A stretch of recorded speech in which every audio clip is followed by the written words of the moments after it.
morning, ladies and gentlemen. I'm meadsy69. Welcome back to the channel. Today we will be having a look at the T3485 Victory. Yes, this tank is currently in store for just 3,000 gold. Yes, 3,000 gold. Very, very cheap for this tank. 3,000.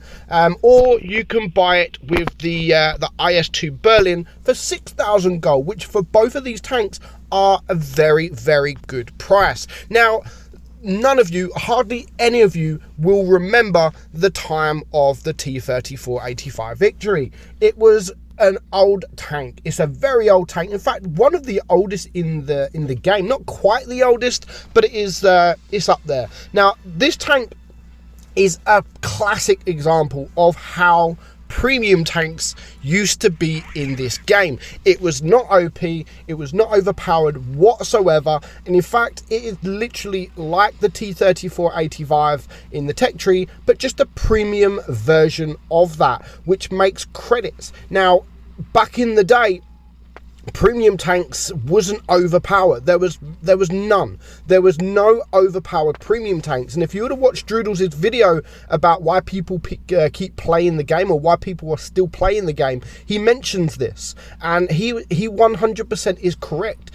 Back then, premium tanks were only there to make more credits. They wasn't there to be overpowered. They wasn't there to be just completely broken. They were literally there just to earn some more credits. And this was this, and the same as the T3485 Rudy in tier 7. Exactly the same kind of situation. Was never broken, but it was a fun tank. Nowadays, that tank is nothing. It is absolutely nothing. It's boring to play, can't pen anything, and it just sucks because of basically power creep, and there's just so many more tanks out there. But this tank is out there. I mean, it's still decent.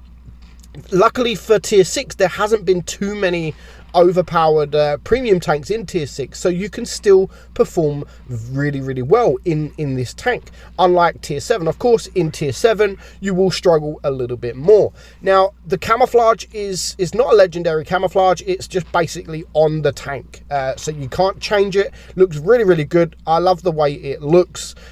Basically it's how it looks in real life. I think I've seen these this tank Tank Fest running around the arena, a few of these, and it's quite good. It's quite good. But playing this is definitely it brings nostalgia back to me, like back in the old days where this tank, it was very rare. Even now, this tank is still rare. You very, very rarely see this tank on the battlefield.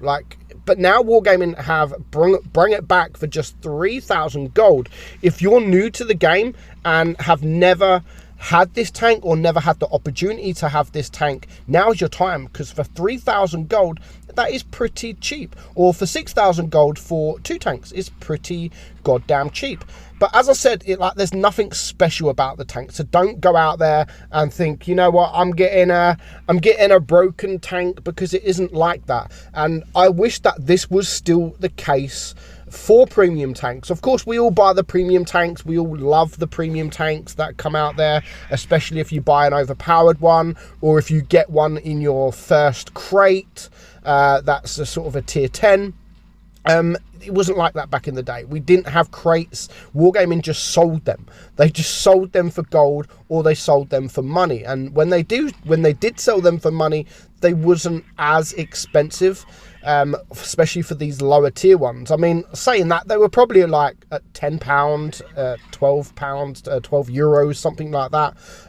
But you got the tank. You guaranteed to get the tank. You didn't have these crates. So I definitely think it's worth going to get for the 3k gold, just to have in your garage. You're probably not going to play it much, if I'm honest, because there are other tanks to play. But in tier 6, I mean, not a lot of people go tier 6 to play these premiums. Maybe people go to play the SU-100Y. Maybe they go to play the KV-2. They don't really sit in the tier 6s just to have some fun, unless they are playing the battle pass tanks. Of course, those are now pretty much the tanks to play, the battle pass tanks, because there's so many battle pass tanks out there. So for 3,000 gold, I definitely think you should go purchase this this old tank that's been in the game for years. So yeah, definitely worth it. Let me know in the comments, like, do you own the Victory? Have you owned the Victory a while? When did you buy it? Have you bought it recently, or was you like me that got this tank the very first time it was basically sold? I don't even think I got it the very first time. I think this tank was even released before I even started playing the game, but I'm not 100% sure on that. So we're just going to finish the battle now.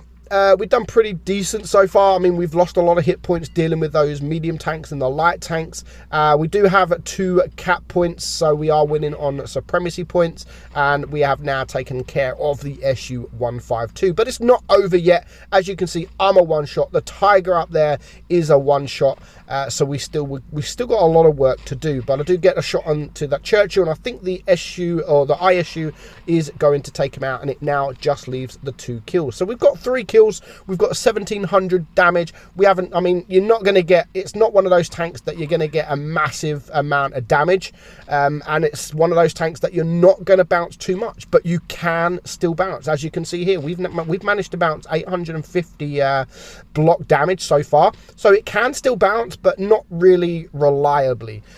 So we're just going to back up. We don't want to get shot from the Annihilator. I'm just going to back up, and my Leo on our team is just there, so I know the Annihilator is going to go for him. So I'm going to wait for shoot. I'm going to get the shot off, and I think I can actually shoot him one more time, but I don't really want to risk it. Now it's a 2 versus 2. I want to stay alive, so I'm just backing up. Thankfully, the ISU takes care of the Magnus, and now we're just going to sit around this corner. And when I say it can bounce, I mean, look at that. We're going to get a couple of bounces there, but we do actually bounce him on his side. We should have took that shot, but we do manage to get away with it. So pretty decent game. 1,200 block damage, and we end on 2,500 damage. It is an ace because it's not that popular. People are not playing the tank, so it's not too difficult to ace. And we even managed to get a steel wall in there as well. So nice little replay, nice little ace. And as I've said, it really isn't too difficult to ace this tank. But as for the price, very good price. Go buy it. If you've got the spare gold sitting around and you haven't got it, go buy it, because it is one of the unique tanks in the game, and it was sort of, it's been there since the almost the very start of the game. So go support these tanks that have just been power crept to fuck, and yeah, enjoy it. Hope you enjoy the video, guys. I'm meadsy69, and I will catch you all soon. Bye bye.